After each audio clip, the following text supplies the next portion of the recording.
पश्चिमी मीडिया ने एक बड़ा दावा किया है। दावा यह कि अब वैगनर ग्रुप के 25,000 लड़ाके बेलारूस की तरफ से यूक्रेन पर हमला कर सकते हैं। हैरानी की बात है कि पुतिन ने महज एक दिन के भीतर बगावत पर उतरे लड़ाकों को बारूदी मिलिशिया बनाकर दोबारा से यूक्रेन की तरफ भेज दिया।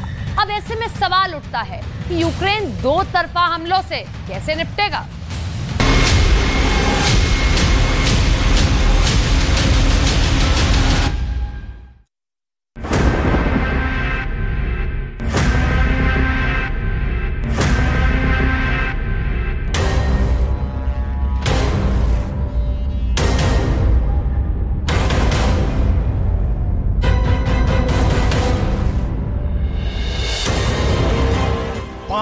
मिनट की जंग में फंसे ज़ेलेंस्की।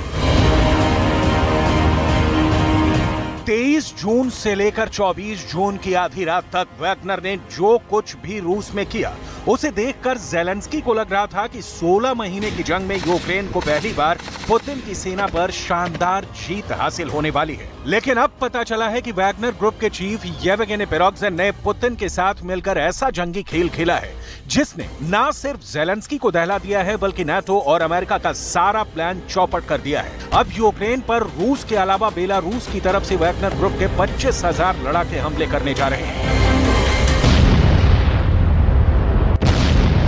बेलारूस से यूक्रेन पर वैगनर का हमला।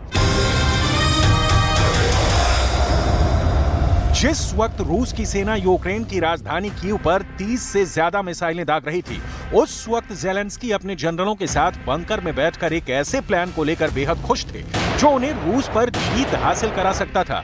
ज़ेलेंस्की को लग रहा था कि नाटो और पश्चिम के 81 देशों से मिले 15 लाख करोड़ के हथियार जो काम मॉस्को में नहीं कर पाए, वो काम अब पुतिन का ऐसा वफादार करने जा रहा है जो 16 महीने से चल रही जंग को खत्म करवा सकता है। ज़ेलेंस्की को लग रहा था कि वैगनर ग्रुप का चीफ येवगेनी प्रिगोजिन नाटो और अमेरिका के इशारे पर यूक्रेन की मदद कर रहा है। लेकिन देखिए, जैसे ही वैगनर ग्रुप के लड़ाके रूस के मॉस्को और रोस्तोव पहुंचे, पुतिन ने सिर्फ 5 मिनट के संबोधन में सारा गेम पलट दिया। पुतिन ने साफ कहा कि जिन वैगनर लड़ाकों ने यूक्रेन के सोलेदार और बखमूत में कब्जा किया है और अपनी जानें दी हैं, वो रूस के असली हीरो हैं। 5 मिनट की जंग में फंसे ज़ेलेंस्की। Защитим и наш народ, и нашу государственность от любых угроз, в том числе от внутреннего предательства. А то, с чем мы столкнулись, это именно предательство. Непомерные амбиции и личные интересы привели к измене и своей стране. अब सवाल उठता है कि क्या 16 महीने की जंग में बुरी तरह से हार रहा यूक्रेन वैगनर ग्रुप के साथ मिलकर पुतिन को हराना चाहता था? डिफेंस एक्सपर्ट्स के मुताबिक पुतिन ने पिछले 3 हफ्तों से यूक्रेन के Kherson, Kharkiv, Mykolaiv, Luhansk, Zaporizhzhia और राजधानी कीव में यूक्रेनी सेना को बुरी तरह से हराया है। इस दौरान नाटो, अमेरिका और यूक्रेन की खुफिया एजेंसियों ने पूरी कोशिश की कि किसी तरह से रूस की प्राइवेट आर्मी वैगनर को अपने साथ मिलाया जाए। बीच बीच में खबर आ रही थी कि Zelensky Wagner chief Yevgeny Prigozhin को तरह तरह के ऑफर दे रहे थे, यहां तक कि वो येवगेनी प्रिगोजिन को जंग खत्म होने पर सत्ता में बड़ा पद और बड़े इलाका भी देने को तैयार थे। लेकिन सवाल उठता है कि यूक्रेन और नाटो वैगनर ग्रुप पर इतना बड़ा दांव क्यों लगा रहा था? इसे भी जरा जान लीजिए। वैगनर ने ही पूर्वी यूक्रेन के सोलेदार पर सबसे पहले कब्जा किया था। वैगनर के लड़ाकों ने ही सोलेदार के बाद बखमूत में 8 महीने में कब्जा किया। वैगनर लड़ाकों ने ही यूक्रेन की स्पेशल फोर्स के सबसे शानदार कमांडो को मार डाला। वैगनर ने ही पूर्वी यूक्रेन के 35% इलाके पर कब्जा करने में रूस की काफी मदद की। वैगनर के लड़ाकों की जबरदस्त लड़ने की क्षमता ने यूक्रेनी सेना की कमर तोड़कर रख दी। यूक्रेनी सेना के लड़ाके वैगनर के सामने टिक ही नहीं पाए। पुतिन पर वैगनर ग्रुप का जबरदस्त भरोसा होने की वजह से ज़ेलेंस्की वैगनर ग्रुप को तोड़ना चाहते थे। ज़ेलेंस्की को लगता था कि 25,000 वैगनर लड़ाके अगर एक बार मॉस्को पर कब्जा कर लेंगे तो रूसी सेना को आसानी से 30 दिन में हरा देंगे। लेकिन वैगनर ग्रुप ने ज़ेलेंस्की की चाल में ज़ेलेंस्की को ही फंसा दिया। अमेरिका, नाटो को लग रहा था कि 4 जून से यूक्रेन का काउंटर अटैक रूसी सेना की रक्षा पंक्तियों को तबाह कर डालेगा, लेकिन हकीकत में यूक्रेनी सेना के 250 से ज्यादा टैंक महज 17 दिन में तबाह हो गए। यहां तक कि काउंटर अटैक के पहले हफ्ते में यूक्रेनी सेना के 10,000 सैनिक मारे गए।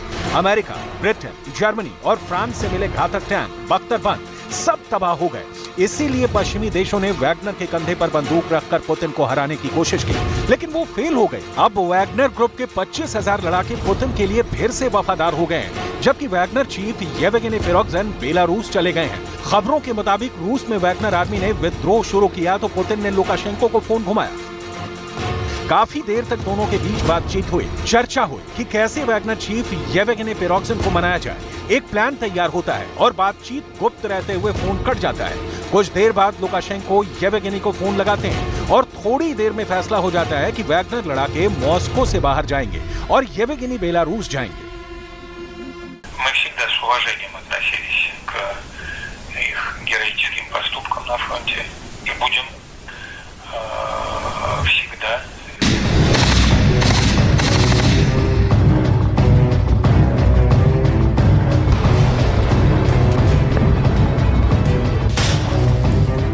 इस बातचीत के कुछ देर बाद येवगेनी प्रिगोजिन वैगनर ग्रुप के लड़ाकों को आदेश देते हैं कि रूस के सैनिक उनके अपने हैं, वो खून खराबा नहीं चाहते हैं, इसलिए आप लोग मॉस्को से निकल जाएं।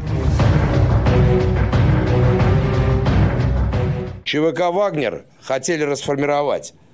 Мы вышли 23 июня на марш справедливости. За сутки мы прошли, не доходя 200 километров до Москвы. За это время мы не пролили ни одной капли крови наших бойцов. लेकिन सवाल यह है कि आखिर इन चंद घंटों में ऐसा क्या हुआ कि क्रेमलिन पर कब्जे का इरादा रखने वाले येवगेनी प्रिगोजिन अचानक अपने लड़ाकों को वापस भेजने लगा और खुद बेलारूस जाने की बात करने लगा। इससे हम आपको आगे बताएंगे। पहले आप ये भी सुन लीजिए कि वैगनर चीफ क्या कह रहा है। Сейчас наступил тот момент, когда кровь может пролиться. 5 मिनट की जंग में फंसे ज़ेलेंस्की। असल में वैगनर ग्रुप के लड़ाकों ने मॉस्को में एक भी गोली नहीं चलाई और ना ही खून बहाया। इसके पीछे पुतिन का वो वॉर गेम है जिसने यूक्रेन के होश उड़ा दिए हैं। अब खबर आ रही है कि वैगनर ग्रुप के चीफ बेलारूस क्यों जा रहे हैं। बेलारूस से यूक्रेन पर वैगनर का हमला।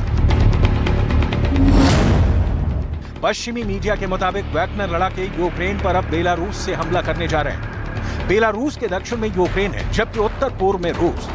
पूर्वी यूक्रेन के बखमूत और सोलेदार पर वैगनर ने कब्जा करने के बाद वहां पर रूसी सेना को इलाका सौंप दिया है। अब सवाल उठता है कि बेलारूस की तरफ से वैगनर क्यों हमला करेगा। असल में पुतिन ने अपने परमाणु बम बेलारूस भेज दिए हैं, लेकिन इनका तभी सही तरह से इस्तेमाल हो सकता है जब बेलारूस की तरफ से रूस की पकड़ मजबूत हो। इसीलिए वैगनर के 25,000 लड़ाके बेलारूस की तरफ से यूक्रेन पर हमला करेंगे। वैगनर के 25,000 लड़ाकों को यूक्रेनी सेना से लड़ने में महारत हासिल हो चुकी है। इसीलिए बखमूत के बाद अब बेलारूस की तरफ से वैगनर यूक्रेनी सेना पर हमला करेगा।